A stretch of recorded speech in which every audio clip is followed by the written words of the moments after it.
जय हिंद। स्वागत है आप सबका मेरे चैनल एडिशन क्लासेस में। आज के इस वीडियो में हम लोग बात करेंगे क्लास 10th के मैथ के बारे में, जो कि 2 मार्क्स वाले क्वेश्चन जो आपके यहाँ पे सब्जेक्टिव क्वेश्चन होने वाले हैं। बहुत ही इंपॉर्टेंट है ये वीडियो।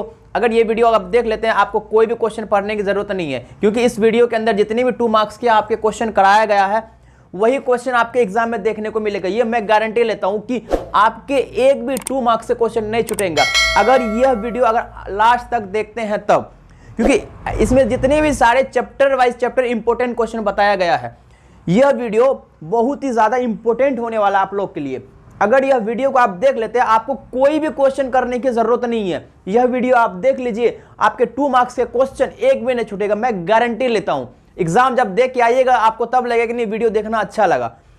तो इस वीडियो को अब आप लास्ट तक देखिएगा। चलिए हम हर एक chapter wise chapter, total 15 chapter हैं, उस 15 चैप्टर के हर एक क्वेश्चन को आज कराया गया कि जो जो क्वेश्चन आपके एग्जाम में आने वाले हैं तो वो क्वेश्चन बहुत ही ज्यादा इंपॉर्टेंट होते हैं और वो क्वेश्चन आते भी हैं। तो उसी क्वेश्चन को लिया गया इस वीडियो के अंदर। जो टोटल क्वेश्चन देखिए और आपके 2 मार्क्स यानी कि आपके 15 क्वेश्चन आपको बनाने होते हैं, आपके 30 नंबर आने होते हैं और 30 नंबर आप ला लीजिएगा। ये मैं गारंटी लेता हूं। 30 नंबर अगर नहीं लाएगा तो कहिएगा आप, बशर्ते आपको यह वीडियो लास्ट तक देखना होगा। तो चलिए चैप्टर बाय चैप्टर क्वेश्चन देखते हैं। तो चलिए आप जानते हैं 2 नंबर के सवाल कौन कौन से देखने को मिलेगा। सबसे पहला चैप्टर वास्तविक संख्या आपके क्लास 10 के बोर्ड के एग्जाम में है, ठीक है। वास्तविक संख्या से कौन कौन ऐसे क्वेश्चन है जो आपके एग्जाम में देखने को मिलेगा। इसमें मैं 3 क्वेश्चन बताऊंगा और ये तीनों क्वेश्चन जो है आपके एग्जाम में आएंगे ही, क्योंकि ये तीनों इतनी इंपॉर्टेंट क्वेश्चन है। हर साल इसी पैटर्न पे सवाल पूछे जाते हैं। तो इस 3 क्वेश्चन को देखिए और आराम से 2 से 4 नंबर आप उठाइए आराम से। इस क्वेश्चन को जो बताऊंगा उसे आप अपने कॉपी में नोट करते जाइएगा और उसको प्रैक्टिस कीजिएगा, तब जाके हो पाएगा, नहीं तो नहीं हो पाएगा। मैं बताऊंगा आपको अच्छे से समझ में आएगा एक बार, लेकिन आप अगर अपने नोटबुक में कर लेते हैं तो बिल्कुल पक्के नंबर हो जाएंगे आपके। लेकिन ये क्वेश्चन आपको पक्के नंबर दिलाएंगे, मैं श्योर हूं, गारंटी लेता हूं मैं। जब आप एग्जाम देके आइएगा तब आप कमेंट करके बताइएगा कि सर आपने जो बताया वही क्वेश्चन आ गया। यानी कि कहीं ना कहीं इस क्वेश्चन में इंपॉर्टेंट क्वेश्चन सवाल देखने को मिलेगा बहुत ज्यादा। मैंने लिख भी दिया यहाँ पे VVI question, 2 marks math VVI question, very very important question होने वाला है ये वीडियो आपके लिए बहुत ज्यादा। अगर आप मेरे चैनल पे नए हैं तो सब्सक्राइब कर लें और लाइक करें, और आप वीडियो देख के बताइएगा कि कमेंट करके कैसा लगा आपको ये वीडियो, क्योंकि इस वीडियो बहुत इंपॉर्टेंट है। लास्ट तक देखिएगा ताकि आपके जो 30 नंबर के सवाल हैं उससे बिल्कुल 30 नंबर के जो है छूटना नहीं चाहिए, क्योंकि 30 में 15 बनाने होते हैं और 15 आप बना लीजिएगा। अरे लास्ट तक देखिए वीडियो, सही कह रहा हूँ, 30 नंबर के 30 नंबर आ जाएंगे आपके एकदम। चलिए सबसे पहला चैप्टर का पहला सवाल जो हर साल पूछे जाते हैं, सिद्ध करे कि √3 एक अपरिमेय संख्या है। अरे √3 की जगह √2 भी आ सकता है, √2 की जगह √5 भी आ सकता है, √5 √7 आ सकता है, 2√2 आ सकता है, 3√2 आ सकता है, यहाँ पे कुछ भी हो सकता है, लेकिन प्रोसेस जो है वही रहेगा, प्रोसेस में कोई अंतर नहीं होगा। तो यानी कि चलिए इसका उत्तर देखते हैं किस तरीके से हम मतलब इसको सॉल्व कर सकते हैं आसान तरीके से। चलिए उत्तर की बात कर लो मैं। देखिए यहाँ पे हमें √3 एक अपरिमेय संख्या सिद्ध करना है, लेकिन हम मानेंगे सबसे पहले कि यह अपरिमेय संख्या है। माना कि लिखना है, माना कि √3 एक परिमेय संख्या है, √3 एक परिमेय संख्या है। पहले मानना पड़ेगा आपको, और आपको पता होना चाहिए जो √3 जो परिमेय संख्या है वो P/Q के रूप में लिखा जाता है, यानी अंश बटे हर, है ना, अंश बटे हर के रूप में लिखा जाता है। कैसे देखिएगा, इसलिए √3 जो है वो P/Q के रूप में लिखा जाता है। अब P और Q क्या है, यहां पे P और Q एक सहअभाज्य संख्या है। यहां ब्रैकेट में लिख दीजिएगा, जहां P और Q एक सहअभाज्य संख्या है, सहअभाज्य संख्या है। अपरिमेय संख्या तब संभव होता है जब P और Q का HCF यानी महत्तम समावर्तक 1 निकले। अगर 1 के अलावा कोई और दूसरा निकलता है तो नहीं हो पाएगा। जैसे कि 3/2, इस तरीके से इसका HCF 1 निकलेगा तो सहअभाज्य संख्या होगा। और एक कंडीशन होता है कि अगर P बटे Q के रूप में अगर आप परिमेय संख्या को लिख सकते हैं तो कहीं ना कहीं Q 0 नहीं होता है, नीचे 0 कभी नहीं होगा। इसका मतलब है जो Q is not equal to 0। तो इस तरीके से आप ब्रैकेट में दिखा सकते, लिख दीजिएगा तो और बेटर होगा। अब इसे हम दोनों तरफ वर्ग करेंगे, स्क्वायर करेंगे। यहां लिखिए दोनों तरफ वर्ग करने पर यानी कि स्क्वायर करेंगे दोनों तरफ। तो इधर स्क्वायर करेंगे √3 का स्क्वायर, इधर क्या है P बटे Q तो इनका स्क्वायर, √3 का स्क्वायर, स्क्वायर रूट कैंसिल जाने दुश्मन, तो क्या निकलेगा 3, P का स्क्वायर तो P का स्क्वायर, Q का तो Q स्क्वायर। तो इस तरीके से निकल गया। अब ये Q है इधर चला जाएगा और जो 3 है इधर आ जाएगा, यानी P स्क्वायर बटे 3 हो गया, P स्क्वायर बटे 3 हो गया ये आपका, ठीक है। तो अब यहाँ पे देखिए, यहाँ पे आप लिख दिए, यहाँ तक तो हमको नहीं लगता कहीं भी किसी तरह का किसी को दिक्कत होगी। अब इसके आगे क्या है, जो आपका P स्क्वायर है, यहाँ लिखिए P स्क्वायर 3 से विभाज्य है, P स्क्वायर 3 से विभाज्य है। अब यहाँ पे देखिए P स्क्वायर, अगर मैं P की जगह 9 रखता हूँ तो 9 का स्क्वायर हो जाएगा बटे 3, तो 9 का स्क्वायर क्या 81 बटे 3।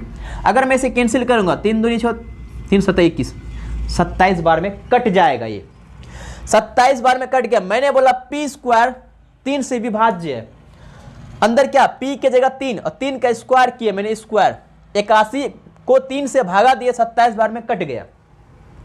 अगर मैं बोलूं P भी 3 से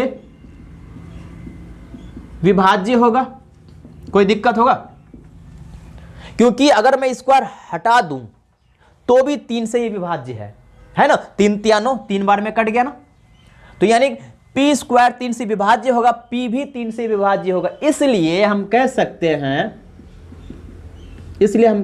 हैं P का गुणनखंड क्या हो जाएगा 3 है, क्योंकि 3 का ही तो गुणनखंड होकर कट रहा है, 3 से ही कट रहा है ना।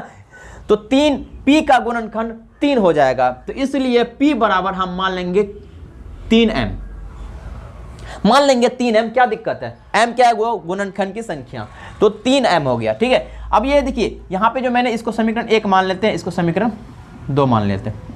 अब P का मान कहाँ रखेंगे, समीकरण 1 में। यहाँ लिखिएगा P का मान समीकरण 1 में रखने पर, समीकरण 1 में रखने पर चलिए P का मान रखते हैं, तो Q स्क्वायर बराबर क्या हो जाएगा, P की जगह रखेंगे 3m, तो 3m का स्क्वायर बटे नीचे में 3, 3 का स्क्वायर 9 और 9m स्क्वायर बटे 3, 3 3 9, तो क्या हो जाएगा 3m स्क्वायर। यानी कि जो Q स्क्वायर जो है वो किसके बराबर हो गया, 3m स्क्वायर के बराबर। कोई दिक्कत नहीं होना चाहिए। मैं इसे थोड़ा इरेज कर देता हूँ, मिटा देता हूँ। अब ठीक उसी प्रकार जिस प्रकार से अभी हमने यहाँ पे लिखा कि जो है P स्क्वायर 3 से विभाज्य है, 3 से कटेगा, लेकिन P भी 3 से कटेगा। ठीक उसी तरह अगर मैं 3 को नीचे लेके आऊँ तो Q स्क्वायर 3 के नीचे इधर क्या बचेगा, m स्क्वायर। अब हम कह सकते हैं कि Q स्क्वायर 3 से विभाज्य है और Q भी 3 से विभाज्य है। लिख दे यहाँ पे Q स्क्वायर 3 से विभाज्य है, Q भी 3 से विभाज्य होगा। Q स्क्वायर 3 से विभाज्य है, Q भी 3 से विभाज्य है, इसलिए Q का गुणनखंड क्या हो जाएगा, 3 हो जाएगा, क्यों 3 से ही कट रहा है, 3 है, हो गया। तो हम कह सकते हैं इसलिए √3 परिमेय संख्या मानना गलत था, अतः मानना गलत है, अतः √3 एक अपरिमेय संख्या। इतना आप लिख दीजिएगा, आपको पूरे नंबर मिलेंगे। मैंने कुछ नहीं किया, पहले √3 को परिमेय संख्या माना और √3 P बटे Q के रूप में होता है, दोनों तरफ वर्ग किया, तो Q स्क्वायर बराबर P स्क्वायर बटे 3। कुछ नहीं है, देखिए P स्क्वायर 3 से विभाज्य है, P भी 3 से विभाज्य है, इसलिए P का गुणनखंड 3 है। ठीक उसी तरह p बराबर 3 और m गुणनखंड होता है 3m, p का मान समीकरण 1 में रखा, तो समीकरण 1 में रखा तो यहां से क्या निकला, m² बराबर q² बटे 3, तो q² 3 से विभाज्य, q भी 3 से विभाज्य है, इसलिए q का गुणनखंड 3 है। तो हमको √3 परिमेय संख्या मानना गलत है, इसलिए हम √3 एक अपरिमेय संख्या। तो ये आसान तरीके से मैं आपको बता दिया, कहीं भी किसी तरह का दिक्कत नहीं होना चाहिए, एकदम नहीं होना चाहिए। आप इसको प्रैक्टिस कर लीजिएगा क्योंकि ये नंबर आपको दिलाएंगे, बहुत इंपॉर्टेंट क्वेश्चन, इसको जल्दी से नोट कर लीजिए। दूसरे क्वेश्चन की तरफ चलते हैं। क्वेश्चन नंबर दूसरा, वास्तविक संख्या की, ये भी बहुत इंपॉर्टेंट क्वेश्चन है। पहले वाला क्वेश्चन इंपॉर्टेंट बहुत ज्यादा था, ये भी बहुत इंपॉर्टेंट क्वेश्चन है। इस तरह के सवाल आपको एग्जाम में देखने को मिलेगा। तो क्वेश्चन नंबर दूसरा देखते हैं क्या बोल रहा है।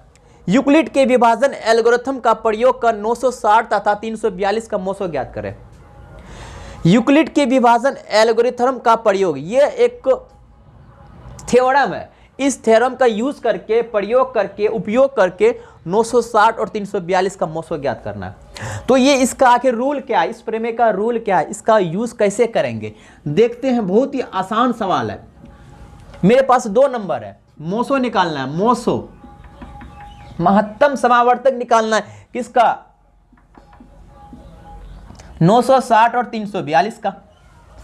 कैसे निकालते, इन दोनों में सबसे बड़ा नंबर कौन है, 960 रख दिया बराबर, उसका छोटा बचा यहां रख लेंगे 342, रख दिया मैंने। सबसे बड़ा नंबर बाएं तरफ, दाएं तरफ 342। ऐसा नंबर से गुना कीजिए, या तो 960 आ जाए या 960 से छोटा आए। आपको अगर मान लीजिए 2 या 3 से गुना करते हैं 960 आ जा रहा है तो ठीक है, आपका शेषफल कितना, 0 बचेगा। अगर आप गुना किए और 960 से ज्यादा हो गया तो वो गलत होगा, 960 से कम होना चाहिए। जैसे मैं अगर इसे 2 से गुना करता हूं, 2 दूनी 4, 2 चौके 8, 2 तिया 6, 684 होता है। अगर मैं 3 से गुना करता हूं, 3 दूनी 6, 3 चौके 12, 1, 3 दूनी 6, 7, 726, सॉरी मतलब कितना हो जाएगा, 3 दूनी 6, 3 चौके 12, 1, उसके बाद यहाँ 3 और 3 3 10, 1026 आ रहा है। यानी कि 960 से ज्यादा हो गया 1026, मुझे 960 से कम लाना है। कम लाने के लिए 684 हो गया। अच्छा 684, लेकिन मेरे पास 960, तो बचे कितना शेषफल इसमें, इसमें कितने बचेंगे, तो 960 में 684 को माइनस कर देंगे, 10 में 4 गया 6 और इधर बचा 7, 5 बचा, तो 15 में 8 गया 7 और यहाँ क्या बचा 8, 8 में से 276, कितने बचे, तो शेषफल प्लस में जोड़ के 276 कर देंगे। अब ये जो 342 था, अब इसको उठा के यहां रख दीजिए, 342 को उठा के यहां रख दिए, और जो आखिरी में शेषफल बचा उसको यहां रखो। अब पहले बड़े वाले को नंबर रखा, उसके बाद छोटे नंबर को रखा। अब इस छोटे नंबर को यहां रखा और शेषफल को यहां रखा। जिस प्रकार यहां 2 से गुना किया उसको भी इस तरह से गुना करेंगे। 2 से गुना करेंगे ये बहुत ज्यादा हो गया, इसलिए मुझे 1 से गुना करना होगा। 1 से गुना किए 276 को, 1 से गुना किए 276, शेषफल कितना बचा, शेषफल बचा 66। अब जैसे इसको उठा के यहां रखे थे, इसको तो इसको भी उठा के यहां रखेंगे 276, और यहां पे शेषफल को रखे थे, यहां भी शेषफल को रखेंगे 66। अब 66 को किससे गुना करें, 276 आ जाए या 276 से कम आ जाए। अगर मैं 4 से गुना करता हूं, 4 से 24 के 4 हाथ में रह दो, 7 चौक 28, 2 30 हाथ में रहा 3, 4 दूनी 8, सॉरी मैं कर रहा हूँ 6 चौक 24 के 4 हाथ में 2, 24 2 26, 264, यानी इसके करीब आ गया। तो कितने बचे यहाँ पे, कितने बचे, 12 बचे, 12 बचे। अब देखिए 66 को यहाँ रखेंगे और शेषफल को यहाँ रखेंगे 12, तो 12 पंचा 60, कितने बचे 6। अब यहाँ पे 12 को रखेंगे और यहाँ पे क्या रखेंगे 6 को, और 6 दूनी 12 प्लस 0, आखिरी में 0 आ गया ना। मुझे यही करना है कि जब तक 0 ना आए तब तक आपको करते जाना। इधर वाला को उठा के यहाँ रखो और शेषफल को यहाँ रखो, इधर वाला उठा के यहाँ रखो और शेषफल को यहाँ रखो, इधर वाला उठा के यहाँ रखो और शेषफल को यहाँ रखो। मतलब स्टार्टिंग वाला यहाँ रखना और शेषफल को यहाँ रखना, जब तक 0 ना आए तब तक करते जाना, ठीक है। अब देखिए हम क्या करेंगे, तो यहाँ लिखिएगा शेषफल, शेषफल कितना निकला 0, तो इसलिए मोसो क्या हो जाएगा, इसलिए मोसो बराबर क्या हो जाएगा, जो ये शुरू वाला जो होता है, यहाँ देखिए बराबर के दाहिने तरफ जहाँ 342 रखे थे, यहाँ 0 आ जाएगा। अगर इसके स्टार्टिंग में जो नंबर होगा वही मोसो हो जाएगा, यानी कि 6 नंबर, 6 विल बी आंसर। यानी कि 6 आ गया, 8 होता तो 8 होता, तो 6 आ गया और ये मेरा आंसर निकल गया मोसो। तो आई होप ये वाला समझ में आएगा। तीसरा क्वेश्चन की तरफ चलते हैं, जल्दी से नोट कर लीजिए। क्वेश्चन नंबर तीसरे की तरफ चलते हैं। क्वेश्चन नंबर तीसरा, ये भी बहुत ज्यादा इंपॉर्टेंट है। ये क्वेश्चन आपको देखने को मिलता है एग्जाम में, कई सारे मतलब हर साल कहीं ना कहीं इस तरह के क्वेश्चन टच में रहते हैं। जो आपको तीसरा क्वेश्चन है इस चैप्टर का, ये तीनों बहुत ज्यादा इंपॉर्टेंट क्वेश्चन होंगे आपके लिए, इसको प्रैक्टिस कर लीजिएगा। बहुत इंपॉर्टेंट चैप्टर। अगर ये वीडियो अगर आपको अच्छा लग रहा है तो आप इसे लाइक करें, सब्सक्राइब करें और शेयर करें, ताकि और भी बच्चों के पास पहुंच सके। और इसे अगर आपको ये अगर अच्छा लग रहा है तो इसे कमेंट करके बताइए कि सर कैसा लग रहा है, आप बताइए जरूर कमेंट करके। तो चलिए क्वेश्चन की तरफ चलते हैं, लिखते हैं उत्तर। पहले क्वेश्चन देखते हैं क्या है। HCF 360 और 657 का 9 दे रखा है। हम इससे पहले HCF निकाल रहे थे ना 2 नंबर का। यहाँ पे 306 और 657, 306 और 657 का HCF दिया हुआ 9। तो इसी नंबर का 306 और 657 का एलसीएम क्या होगा। तो चलिए यहाँ 2 नंबर है, प्रथम संख्या है, द्वितीय संख्या है। प्रथम संख्या 306 है और द्वितीय संख्या जो है 657 है। तो हम यहाँ पे लिखेंगे दिया है क्या कि प्रथम संख्या कितना 306 और द्वितीय संख्या कितना दे रखा है। द्वितीय संख्या कितना है, द्वितीय संख्या 657 है। और मुझे HCF भी दे रखा है, HCF निकाल रखा है कितना 9, HCF 9 है। लेकिन LCM कितना होगा ये हमको समझना है। LCM कितना होगा हमको यही तो निकालना है। लेकिन हमको पता है, हम जानते हैं, हमको अगर आपको फॉर्मूला पता है तो ठीक है। हम जानते हैं कि प्रथम संख्या गुना द्वितीय संख्या बराबर LCM गुना HCF, ये फॉर्मूला होता है। अगर आपको 2 नंबर दिए हुए हैं और दोनों नंबर का अगर HCF दे रखा हो या LCM दे रखा हो तो दोनों में से एक निकाल सकते हैं, बशर्ते आपको यह फॉर्मूला पता होना चाहिए। प्रथम संख्या गुना द्वितीय संख्या बराबर LCM गुना HCF। प्रथम संख्या कितना है 306, द्वितीय संख्या 657 बराबर LCM तो नहीं दे रखा है, लेकिन HCF दे रखा है कितना 9 मेरा गुना में इधर आया भाग में, तो इसको भाग में ला लेंगे 9। इधर क्या बचेगा अकेला LCM। अगर मैं 9 से भाग देता, 9 तिया 27, 9 चौके 36, 34 बार में कट गया, यानी यहाँ पे क्या 34 गुना 657 बराबर LCM। अब यहाँ पे देखिए इनको गुना कीजिएगा तो 2 2 3 3 8, यानी कि 22,338 आ जाएंगे अगर आप गुना करिएगा तो इसलिए LCM बराबर क्या निकल गया, LCM बराबर 2 2 3 3 8। तो इस हिसाब से आपका LCM ज्ञात हो गया। ये आसान था। अगर LCM का मान देता यहाँ पे, सपोज करो LCM 306 657 बराबर अगर कुछ भी ये देता, तब आंसर HCF निकालते और 9 आंसर आता। तो इस तरह से 2 नंबर का सवाल में आपको देखते हैं कि HCF दे रखेगा, प्रथम द्वितीय संख्या दे रखेगा, वहां से LCM निकालेंगे। तो ये बहुत ही अच्छा, ये आपको पहले पता होना चाहिए, ये वाला फॉर्मूला, यह फार्मूला पता होना चाहिए, तब जाके आप कुछ कर पाइएगा। अगर आपको फार्मूला ही नहीं पता है तो आप कहां से कुछ कर पाइएगा। तो ये था 3 क्वेश्चन बहुत इंपॉर्टेंट। अब जो क्वेश्चन करेंगे वो दूसरे चैप्टर का करेंगे, बहुपद का। ये जल्दी से नोट कर लीजिए, बहुत इंपॉर्टेंट क्वेश्चन है, लास्ट तक बन रहिएगा वीडियो में। अगर नंबर लाना है तो, नहीं लाना तो फिर कोई बात नहीं। अगर नंबर लाना, और नंबर सबको चाहिए और जरूरी भी है, अच्छे आएंगे फर्स्ट में अच्छे नंबर से कीजिएगा आप, लेकिन हाँ वीडियो देखिए तब ना। और हाँ बने रहिएगा, ताकि नेक्स्ट जो वीडियो होगा वो ऑब्जेक्टिव क्वेश्चन बेस्ड होंगे आपके, जो कि बहुत इंपॉर्टेंट क्वेश्चन, जो क्वेश्चन आपको देखने को मिलते हैं एग्जाम में। ठीक है, तो चलिए इसको जल्दी से नोट कर लीजिए। फिर बहुपद के क्वेश्चन देखते हैं 2 नंबर के। अब दूसरे चैप्टर की तरफ चलते हैं। दूसरा चैप्टर मेरा क्या, बहुपद पॉलिनोमियल। इनसे भी क्वेश्चन आते हैं, इनसे भी आपके एग्जाम में क्वेश्चन देखने को मिलेंगे। ठीक है, तो ये भी बहुत इंपॉर्टेंट होगा। 2 या 3 क्वेश्चन आपको बताएंगे, इसमें से उन्हीं में से क्वेश्चन आएगा, वही क्वेश्चन आएगा हूबहू, आपके बस नंबर चेंज होंगे। अगर मैंने 5y² दिया तो हो सकता है 7y², 8, 10, 11, 12, 2, 3 कुछ भी हो सकता है, लेकिन पैटर्न यही रहेगा। ठीक है, तो चलिए हम लोग क्वेश्चन का आंसर करते हैं। बड़ा आसान तरीके से कर सकते हैं हम। उत्तर ध्यान से देखिएगा। अगर वीडियो अच्छा लगे तो सब्सक्राइब कीजिएगा, शेयर कीजिएगा और लाइक करें, और बताएं कमेंट में कि कैसा लग रहा है आपको वीडियो। तो चलिए यहाँ पे दिया हुआ है, दिया है द्विघात बहुपद 5y² - 13y - 6 है। ये आपको दे रखा है कि द्विघात बहुपद आपको 5y² - 13y - 6। तो यहां आपको क्या करना है कि देखिए, एक जनरल फॉर्मूला होता है, सामान्य सूत्र, ax² + bx + c। x² के सामने हमेशा a होता है, ये x के सामने हमेशा b, और जो आखिरी में होता है वो हमेशा c होता है। ठीक है, तो यहाँ पे देखिए x² के सामने यहाँ पे x है तो x, y है तो y, ठीक है। तो वहां पे वाई स्क्वायर के सामने क्या है 5, यानी ए का मान क्या है, ए का मान हो गया 5। बी का मान क्या होगा, इस x के सामने इस y के सामने -13, तथा c बराबर क्या हो जाएगा, और c हमेशा कांस्टेंट होता है जो आखिरी में होता है कितना, -6। a सामने वाला, b सेकेंड और थर्ड जो लास्ट में c होता है, a 5, b -13 और c -6।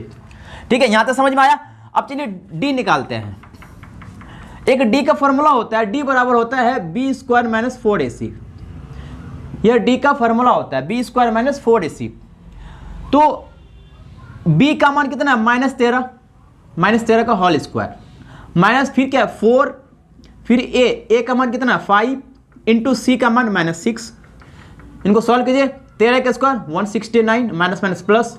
देखिए यहाँ माइनस और यहाँ भी माइनस है, माइनस माइनस क्या हो जाएंगे, प्लस हो जाएंगे। अब तीनों को गुना कर दिए, 4 5 20, 20 और 6 से 120। जब इसको ऐड कीजिएगा 289 हो जाएगा, यानी d का मान 289 निकल गया।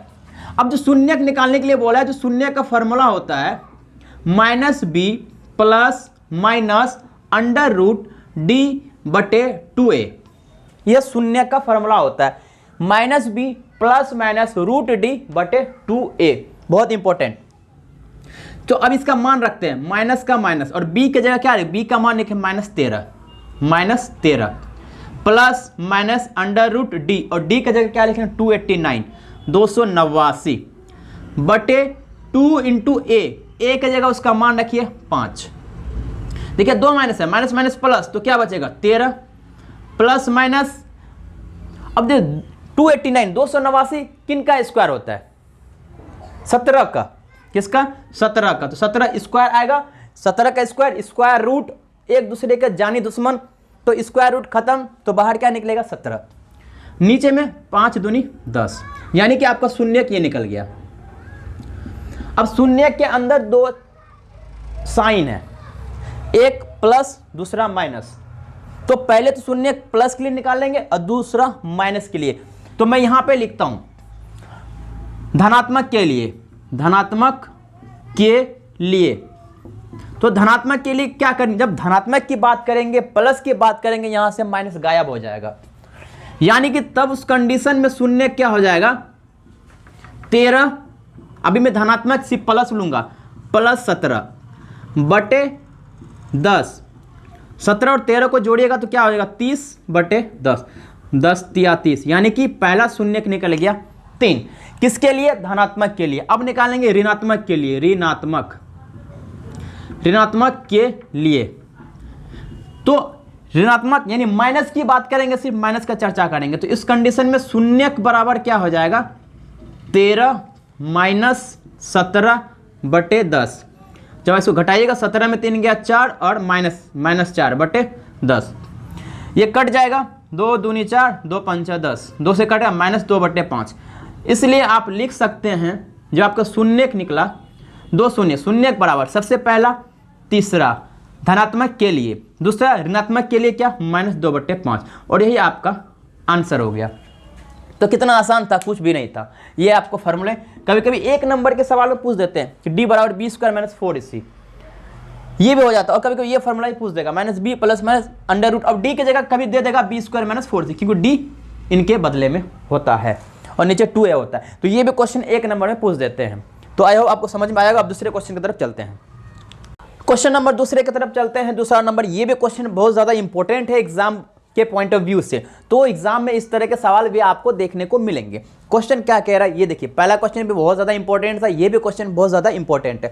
कह रहा है द्विघात बहुपद x² प्लस 9x प्लस 20 के शून्यक तथा गुणांकों के बीच जांच करें।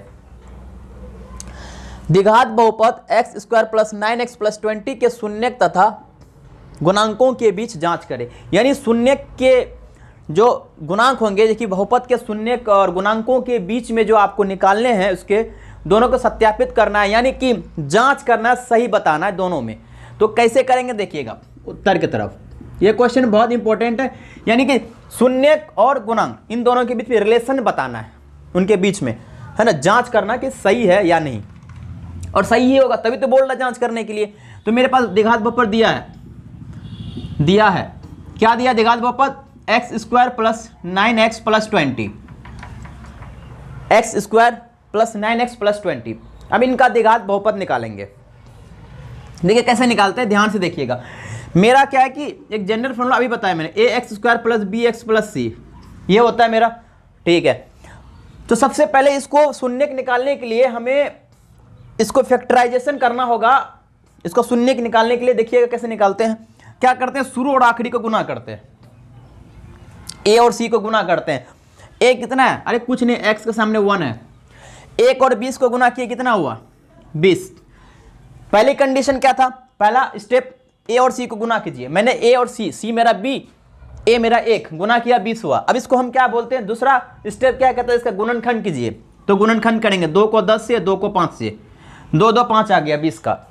फिर तीसरा क्या बोलता है, जो बीच वाला बी होता है, यहाँ पे देखिए एक्स के सामने बी, इनको इस गुणनखंड में जोड़िए या घटाइए और बी को बराबर कीजिए। तो मेरे पास क्या क्या आया, 2 2 और 5, यही आया, 2 2 और 5। तो मुझे 9 पुराने हैं, 2 दूनी 4 और 4 और 5 को जोड़ देंगे तो 9 हो गया, और 4 और 5 को गुना करेंगे तो 20 हो गया। तो पहले ए और सी को गुना करते हैं, उसके बाद हम इसका एलसीएम निकालते हैं, लघुत्तम निकालते हैं। उसके बाद हम देखेंगे कि मेरे पास कौन कौन सा नंबर आया, उसको जोड़ेंगे, घटाएंगे और बी को पुराना है मुझे। तो मैंने अब इस जोड़ के पुरा दिया। अगर 5 दूनी 10, 10 में 2 घटाएंगे तो 8 होगा, लेकिन मुझे पुराना है 9, इसलिए मैंने क्या किया, 2 और 2 को गुना किया 4 और 5 को जोड़ दिया तो 9, तो 9 हो गया। चलिए हम लिखते हैं एक्स स्क्वायर प्लस 9 को तोड़े मैंने 4x में और 5x में, और लास्ट में क्या है 20। अब क्या करते हैं, आप ध्यान से देखिएगा। अब इन दोनों का जोड़ा बनाइएगा, 2 का 2 2 का एक पेयर बनाइए, जोड़ा बनाइए। अब इसमें देखिए 1x है, इसमें कितना 2x है। 1x तो बाहर ले सकते हैं हम, लेकिन यहाँ पे 1 है और यहाँ 4 है, ऐसा कोई एक नंबर तो नहीं है, एक तो ले सकते, एक दिखता नहीं है। यहाँ पे x और यहाँ x, 1x तो बाहर ले सकते हैं। 2 में से 1x बाहर चला गया, यहाँ पे कितने x बचेंगे, 1x बचेंगे। प्लस अब देखो x तो जब कॉमन लेते हैं ना, जब x कॉमन लीजिएगा, 1x कॉमन लिया तो दोनों से 1 बाहर चला गया। वो 1x पहले वाले से, 1x दूसरे वाले से, तो वो बाहर चला गया। पहले वाले से 1x बाहर चला गया तो 1x बचा, दूसरे में से 1x बाहर चली गया तो यहाँ क्या बचेगा 4। फिर प्लस, फिर मेरे पास क्या है 5x और 20, ये है। और यहाँ पे x और यहाँ x है ही नहीं, तो x कॉमन लेने का सवाल ही पैदा नहीं होता। यहाँ 5 है और यहाँ पे 20 है, तो ऐसा एक नंबर लो जो दोनों कट जाए, जो दोनों एक ही टेबल में, एक ही पहाड़ा में आता हो। 5 ले लेंगे, कि 5 1 का 5 एक बार में 5 के टेबल में आता है, और 5 चौके 20 4 बार में आता है। इसका मतलब 5 कॉमन ले लेंगे। यहाँ से 5 बाहर गया, यहाँ बचेगा x, और यहाँ से अगर 5 कॉमन ले कितने बार में 20 आता है, 4 बार में।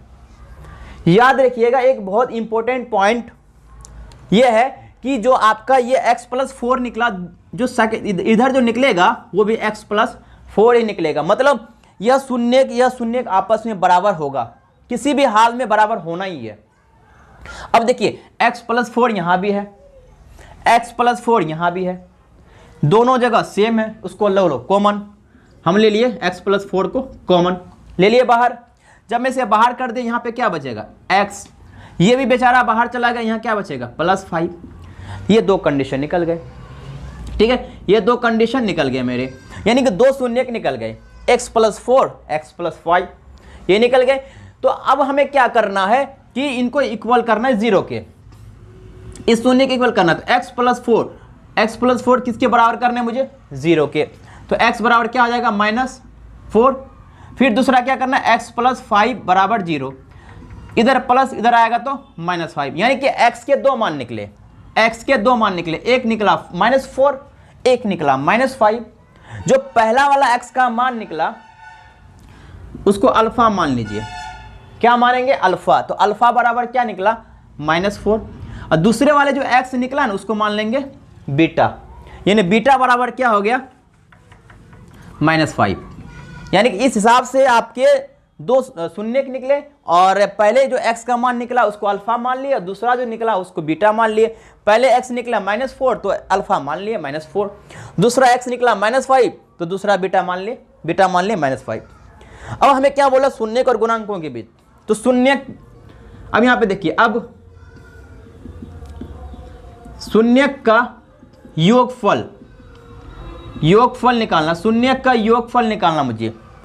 तो शून्य का योगफल निकालने के लिए हमको फॉर्मूला होता है alpha plus beta, alpha plus beta formula होता है माइनस बी बटे ए, माइनस बी बटे ए। अब यहाँ पे देखिए शून्य बोला है, शून्य यानी कि योग और गुणांक यानी गुणनफल बोला है, तो दो चीज बोला, शून्य का योग और गुणनफल बोला है। तो शून्य का योग जो होता है अल्फा प्लस बीटा बराबर माइनस बी बटा ए।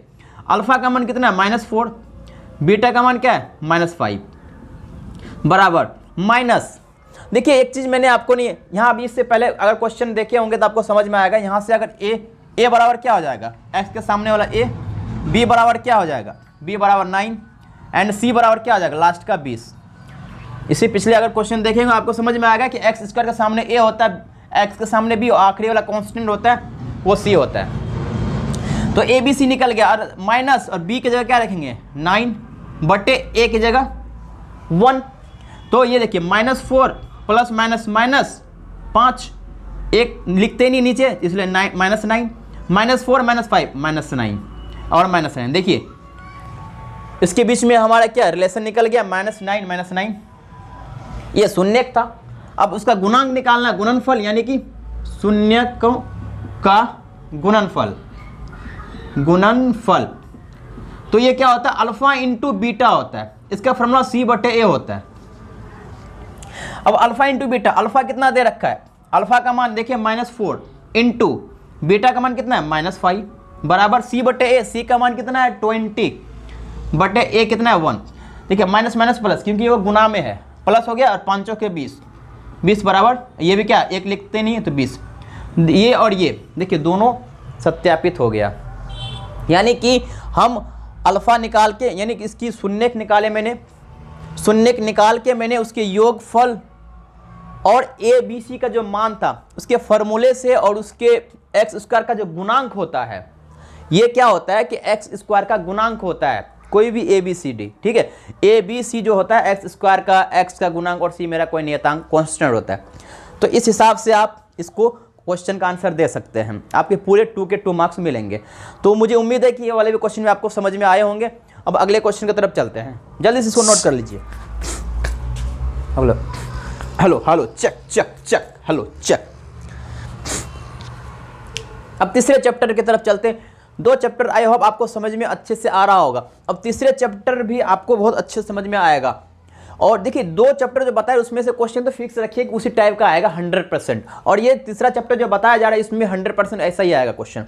टेंशन नहीं लीजिए, आराम से वीडियो देखिए। अगर लाइक करते जाइएगा, अगर सब्सक्राइब नहीं किए सब्सक्राइब अभी जल्दी से कर दीजिए, ताकि अगला वीडियो जो आएगा वो भी आपके लिए बहुत इंपॉर्टेंट होगा। ऑब्जेक्टिव क्वेश्चन आने वाला, फिर केमिस्ट्री के, अगर आपने फिजिक्स का, अगर आपने अभी तक इंपॉर्टेंट क्वेश्चन नहीं देखा है तो मैं लिंक दे दिया हूँ डिस्क्रिप्शन में। फिजिक्स का इंपॉर्टेंट क्वेश्चन जो बनाया गया है वीडियो आपके अंदर डाल रखा है पहले से ही, तो जाइए वो वाला वीडियो भी देखिएगा। क्योंकि सिर्फ मैथ में नंबर लाने से नहीं, साइंस में जरूरी है नंबर लाना, है ना, तभी तो अच्छे फर्स्ट डिवीजन नंबर से पास कीजिएगा। तो चलिए इस क्वेश्चन की तरफ देखते हैं। तो क्या कह रहा है कि प्रतिस्थापन विधि से, देखिए इसके अंदर विधि भी 3 विधि हैं इंपॉर्टेंट। एक विधि अगर बोले तो विलोपन विधि है, वज्र गुणन विधि है और प्रतिस्थापन विधि है। तो बेसिकली 2 तरह के विधि आपको पूछे जाते हैं, एक तो प्रतिस्थापन विधि पूछेंगे और एक विलोपन विधि पूछेंगे। तो वो क्वेश्चन का क्या है ना, विलोपन विधि में क्या होता है कि अगर मान लीजिए 3x + 2 है बराबर 4 है, ठीक है, और यहाँ पे 2x + 4y बराबर 6 है, इस तरह का सवाल पूछा गया। यहाँ से पूछेगा x और y का मान ज्ञात करें। इसमें कुछ नहीं होता, इस विधि वगैरह में x और y का मान ज्ञात करेंगे। 2 आपके समीकरण दे रखे होंगे और आपको x और y का मान ज्ञात करना होता है। तो इसमें क्या करना होता है कि अगर यहाँ पे 2y है और यहाँ पे 4y है, किसी x और y को भी गुना कर सकते, कोई दिक्कत नहीं। अगर यहाँ 4y है, यहाँ पे 2y है, तो इसको 4y बना दो, यानी कि इसको 2 से गुना कर दो पूरे समीकरण में। अगर 2 से गुना कर दे, ये कितना, 2 दूनी 4, ये 2 तिया 6 और 2 चौके 8। देखिए 4y हो गया, यहाँ माइनस लगा कि इसको कैंसिल कर दीजिएगा, सिर्फ x का मान निकल जाएगा और इसी x का मान समीकरण 1 में रख दीजिएगा। तो इस तरीके से आपका x और y का मान निकल जाएगा, ठीक है। तो चलिए प्रतिस्थापन विधि, ये विधि थोड़ा पूछता है, इस थोड़ा इंपॉर्टेंट है, विलोपन विधि से ज़्यादा इंपॉर्टेंट है। प्रतिस्थापन विधि जो है वो मतलब पूछते हैं ऐसा नहीं है, लेकिन उससे ज़्यादा इंपॉर्टेंट ये है। तो इसका उत्तर देखते हैं फटाफट।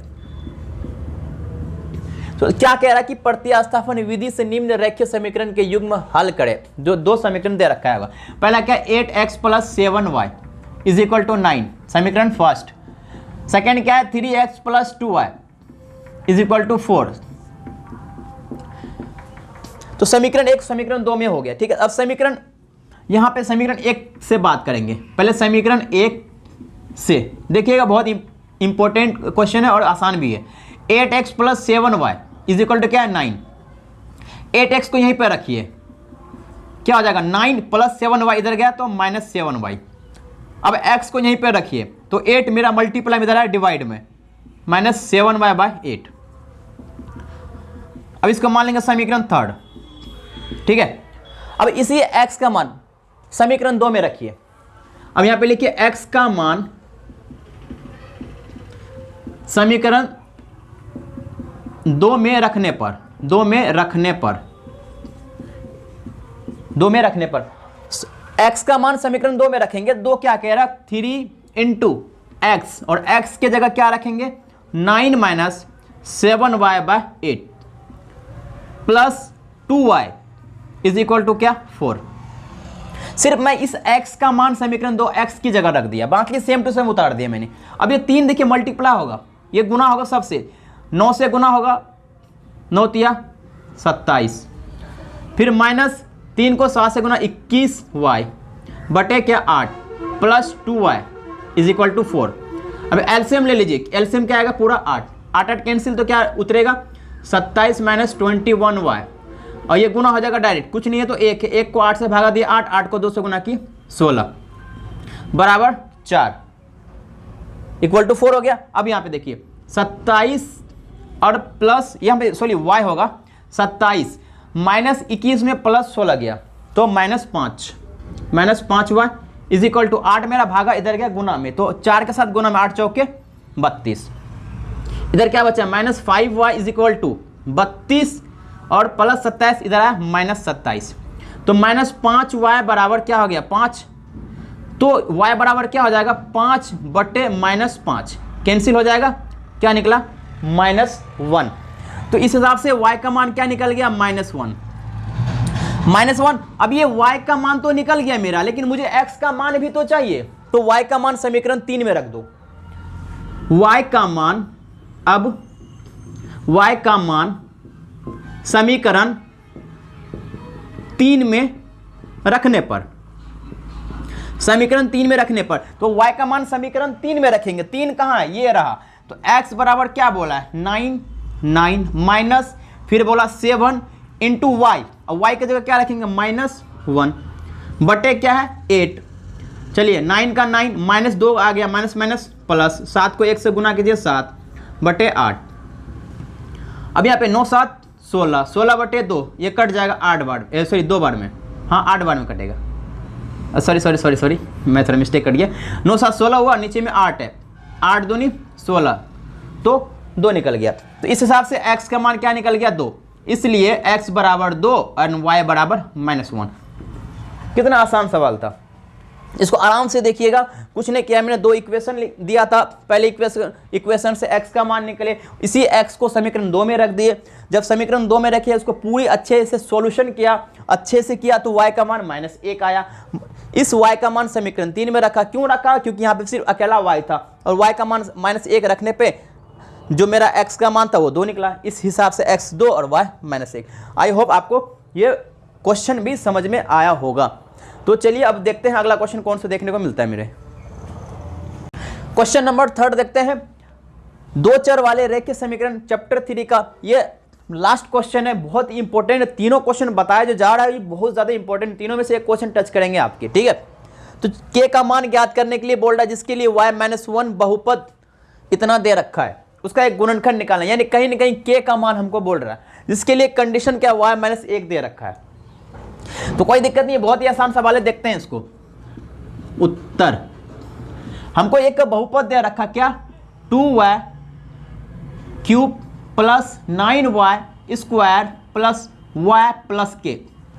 यह एक बहुपद है, एक बहुपद दे रखा है, ठीक है, त्रिघात बहुपद। क्योंकि ये आपसे बोलेगा कि इसमें से कौन सा बहुपद है, रेखीय बहुपद जो x के ऊपर 1 होता है, अगर x के ऊपर 2 पावर होता है तो द्विघात बहुपद, अगर x के ऊपर में 3 रहता है तो त्रिघात बहुपद। यह त्रिघात बहुपद क्योंकि 2 से ज़्यादा 3 इसमें दिख रहा है हमको, तो ये त्रिघात बहुपद आपको दे रखा है इसमें k का मान ज्ञात करने के लिए। तो आप इसको सबसे अच्छा तरीका है f of y, f bracket y function होते हैं, इस तरह से लिखिए 2y cube plus 9y square plus y plus k, जहां दिया हुआ है कि y माइनस a 1 दिया हुआ है, तो बराबर क्या करेंगे 0, y बराबर 1, यानी कि y का मान 1 रखने पे k का मान क्या निकलेगा, तो इसलिए हम कह सकते हैं फंक्शन ऑफ y बराबर किसके कर देंगे 0 के। तो इसका मान रखिए, इसका मान रखिए, तो इसका मान क्या दिया 2y क्यूब, जो f ऑफ y निकाले हैं f y का, ये दे 2y cube plus 9 y square plus, इसको यहाँ भी लिख सकते हैं f ऑफ y बराबर ये इसके बराबर ही तो है, तो 2y cube plus 9y square plus y plus k, अब बराबर क्या हो जाएंगे 0। अच्छा y का मान क्या रखेंगे यहाँ पे 1, तो 1 रखेंगे y का मान, तो जहाँ जहाँ y है वहाँ 1 रखिए, y क्यूब तो 1 का क्यूब, 9 इंटू वाई स्क्वायर तो यानी 1 का स्क्वायर, y अकेला है 1 प्लस k बराबर 0, बराबर 2 1 का क्यूब a प्लस 9 1 का square a plus 1 plus k बराबर 0, तो 2 1 2 प्लस 9 1 9 प्लस 1 प्लस k बराबर 0, जोड़ दो 9 1 10 2 12 12, अब बराबर क्या हो जाएंगे 0, सॉरी प्लस के, यहाँ 12 और प्लस के बराबर 0, तो इस हिसाब से इसलिए के बराबर क्या निकल गया -12, के बराबर क्या निकल गया -12। बस कुछ नहीं करना था, y का मान y माइनस 1 बराबर 0 करना था, y बराबर माइनस इधर तो प्लस 1 हो गया, और हर जगह 1 रखेंगे, 1 रखने के बाद 12 प्लस के आया, जैसे प्लस के इधर आया तो माइनस के, इसलिए के का मान निकल गया -12। ये देखिए क्वेश्चन बहुत आसान है और ये सब क्वेश्चन आते हैं और इससे आप नंबर उठा सकते हैं। एक साल आपने जो पढ़ा वो तो ठीक है, अब लेकिन लास्ट है, समय कम है हमारे पास और इस कम समय में हमको अच्छे नंबर लाना है, तो इंपॉर्टेंट क्वेश्चन करना पड़ेगा ना हमें। अब तो मुझे इतना एक्सरसाइज करने का समय तो है नहीं और ये सब क्वेश्चन ही आते हैं। अगर ये क्वेश्चन आपने अगर ये वीडियो देख के कर लिया तो एकदम आप समझिए कि नंबर अच्छे से ला लेंगे, आप बिल्कुल लाएंगे, बस उसको प्रैक्टिस करना होगा। जैसे मैंने अभी एक बार बताया, तो आप अपने घर पे जहाँ भी हैं एक बार खुद से प्रैक्टिस कीजिए, क्योंकि मैथ जो है विदाउट प्रैक्टिस का नहीं हो सकता है, क्योंकि मैथ भूल जाइएगा आप। अभी देखने के बाद आपको लगा कि समझ में आ रहा है, लेकिन जब करने बैठते हैं तो समझ में हो ही नहीं पाता, आधा आते और आधा भूल जाते हैं। इसका रीज़न क्या है कि आपने प्रैक्टिस नहीं किया। तो जो क्वेश्चन बताया जा रहा है उसको घर पे बैठ के प्रैक्टिस कीजिए, प्रैक्टिस करने से आपको और ज़्यादा सुविधा होगी। अगर प्रैक्टिस नहीं करते तो आधा आते आते फिर भूल जाइएगा, फिर अधूरा नंबर मिलेगा, जहाँ 2 नंबर कम 1 नंबर मिलेगा। आप बोलेगा सर हम तो पूरा करके आए, पूरा नहीं किए हैं, नंबर कैसे नहीं देगा, पूरा कीजिएगा तो नंबर आराम से देगा। तो आपको प्रैक्टिस करना होगा, ठीक है ना। तो चलिए अब ये बहुपद वाला 2 चर वाले रेखीय समीकरण चैप्टर खत्म हो गया, अब द्विघात बहुपद की तरफ बढ़ते हैं। तो अगर वीडियो अच्छा लग रहा है तो इसको लाइक करें। तो चलिए इसको जल्दी से नोट कर लीजिए, अब फिर चौथा चैप्टर की तरफ बढ़ते हैं। अब चैप्टर नंबर 4, चौथा चैप्टर द्विघात समीकरण। क्या द्विघात समीकरण, इससे भी क्वेश्चन आते हैं, एकदम 100% आते हैं। जो क्वेश्चन बताएंगे वही क्वेश्चन आएगा, इसके अलावा कोई क्वेश्चन नहीं आएगा। जो मैं बता रहा हूं ना वही क्वेश्चन आएगा, लेकिन वीडियो को लास्ट तक देखते रहिएगा। क्या कह रहा है, गुणनखंड विधि से द्विघात समीकरण x square minus 2x minus 10 बराबर 0 के मूल ज्ञात करें। ये हमें मूल या शून्यक, शून्यक बोलो या मूल बोलो, दोनों एक ही है। तो हम इसे आसान तरीके से बनाते हैं। तो हम लिखेंगे उत्तर, तो लिखना है दिया गया द्विघात समीकरण, दिया गया द्विघात समीकरण। तो ये समीकरण दे रखा है, क्या दे रखा है, x square minus 2x minus 10 is equal to 0। यह दे रखा है आपको समीकरण।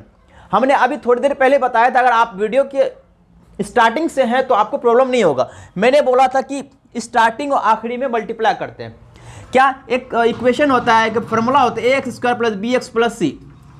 एक्स स्क्वायर के सामने कोई नंबर होगा, इस x के सामने कोई नंबर होगा और लास्ट में भी कोई नंबर होगा, ठीक है। तो एक्स स्क्वायर, हम बोलते हैं शुरू और आखिरी को गुना करो, शुरू में ए और सी, यानी कि पहला स्टेप में क्या कह रहा है, स्टेप फर्स्ट ए और सी को गुना करो। तो पहले में क्या, एक्स स्क्वायर के सामने कुछ नहीं, एक छुपा रहता है, एक है, और आखिरी में क्या है 10, 1 और 10 को गुना किया तो आखिरी -10 है तो -10 हो गया। अब इसका क्या करते हैं, दूसरा स्टेप कहता है कि इसका गुणनखंड निकाले, क्या निकाले, गुणनखंड। तो 2 पंचे 10, 2 और 5 निकला। फिर कहता है हमको कि यहां पे देखिए, यहां पे जो है इसमें 3 होगा, यहां पे क्षमा चाहते हैं, यहां पे 3 होगा, 3 यहां पे 3 होगा, ठीक है। तो ए और सी को गुना किया, -10 हुआ। फिर बोलता है कि दूसरा स्टेप में उसका एलसीएम लो, लघुत्तम लो, मैंने 2 पंचे 10, 5 आ गए। तीसरा स्टेप क्या करता है, जो बी होता है, जो आपने गुणनखंड लिया, उस गुणनखंड की सहायता से बी को बराबर कीजिए, चाहे उसमें जोड़िए चाहे आप घटाइए, 2 ही कंडीशन कर सकते, जोड़ना है या घटाना है, ठीक है। तो बी के बराबर करना है, तो बी मेरा क्या -3, लेकिन मेरा गुणनखंड क्या निकला, 2 और 5, यानी कि अगर मैं -5 में 2 घटा दूं, 5 में 2 गया 3, और बड़े संख्या के सामने जो भी साइन होता है वही साइन हो जाता, -5 में 2 घटाएंगे तो -3 आ जाएगा, यानी कि b के बराबर हो गया, और 5 दूनी 10, -10, यह भी पूर्ण गया और यह भी पूर्ण गया। तो यानी स्टार्टिंग आखिरी में, इसका मतलब एक्स स्क्वायर -3 को मैंने क्या बनाया, -5x में 2x को घटाएंगे तो -3x आ जाएगा, और -10 बराबर 0। इन दोनों में से कॉमन लीजिए, इसमें से x एगो है, इसमें से 2 गो, एगो बाहर ले लीजिए, 1 गया तो 1 बचेगा, -1 तो कॉमन लिया, ये तो यहीं चला गया, और यहाँ क्या बचेगा 5। 2 और 10 में कॉमन क्या ले सकते, x तो कॉमन ले नहीं सकते, यहां अगर x होता तो बाहर लेते, कॉमन कब लेते, जब दोनों तरफ सेम सेम मिल रहा है। यहां पे 2 और 5 है, तो 2 के टेबल में 2 और 10 दोनों आते हैं, दोनों, तो 2 कॉमन ले लेते हैं, ले लिया, तो 2 कॉमन लिया, यहां से 2 बाहर, यहां क्या बचेगा x, फिर यहां माइनस, अगर 2 के टेबल में 10 कितने बार आता है, 5 बार में, बराबर 0। ये वाला दोनों सेम हमेशा निकलना चाहिए, मैंने पिछले क्वेश्चन में बताया था, x -5 x -5 दोनों बराबर है, कॉमन ले लो, बाहर उठा के फेंक दीजिए, तो बाहर फेंक दिया, x -5 को बाहर फेंक दिया, तो यहाँ क्या बचेगा x, इनको भी बाहर फेंक दिया, यहाँ क्या बचेगा +2 बराबर 0। अब हम क्या कर सकते हैं, अब x -5 ये दोनों 0 के बराबर है, तो ये 0 के बराबर, एक एक करें, x -5 किसके बराबर हो जाएंगे, 0 के, तो x बराबर क्या निकल गया, -5, इधर आया +5। फिर निकालेंगे अब दूसरा वाला, x +2 बराबर 0, तो x बराबर क्या होगा, +2, इधर आया -2, तो इस हिसाब से आपके 2 शून्य के निकल गए, x बराबर 5 और x बराबर -2, तो 2 मान आपके निकल गए, यही आपको निकालना था, मूल निकालना था, 2 मूल निकल गए, 2 शून्य निकल गए, बहुत आसान तरीके से आपको निकल गए। तो आई होप आपको ये समझ में आया होगा, आप जल्दी से इसको नोट कर लीजिए, फिर अगले क्वेश्चन की तरफ चलते हैं। तो हम लोग इस वीडियो के अंदर हम लोग देखें कि 4 चैप्टर अच्छे से कंप्लीट हो गया, जो कि 4 चैप्टर से कम आपको नहीं तो 5 से 6 क्वेश्चन दिखेंगे। जितने क्वेश्चन मैंने बताए सारे क्वेश्चन हर पैटर्न, उसी पैटर्न पे क्वेश्चन आते हैं। अगली वीडियो में हम लोग टोटल कंप्लीट करेंगे, क्योंकि ये वीडियो लंबा हो गया और ज़्यादा लंबा हो जाएगा, आप खुद बोर हो जाइएगा। तो अगले चैप्टर में हम लोग समांतर श्रेणी, त्रिभुज, प्रायिकता, जो बड़े बड़े चैप्टर हैं आपके, त्रिकोणमिति, ऐसे ऐसे चैप्टर से क्वेश्चन भर भर के आते हैं। तो अगला भी वीडियो बहुत ज़्यादा इंपॉर्टेंट होने वाला है। और आपने अगर फिजिक्स का भी मैंने इंपॉर्टेंट क्वेश्चन डाल रखा, अगर नहीं देखे तो लिंक डिस्क्रिप्शन में मैं दे दिया हूँ, जल्दी से जाइए फिजिक्स का भी ऑब्जेक्टिव क्वेश्चन देख लीजिए। तो अगले दिन आपको अगले पार्ट के अंदर टोटल क्वेश्चन सॉल्व कराया जाएगा, 2 मार्क्स के इंपॉर्टेंट क्वेश्चन। तो तब तक बने रहिएगा हमारी वीडियो में। जय हिंद।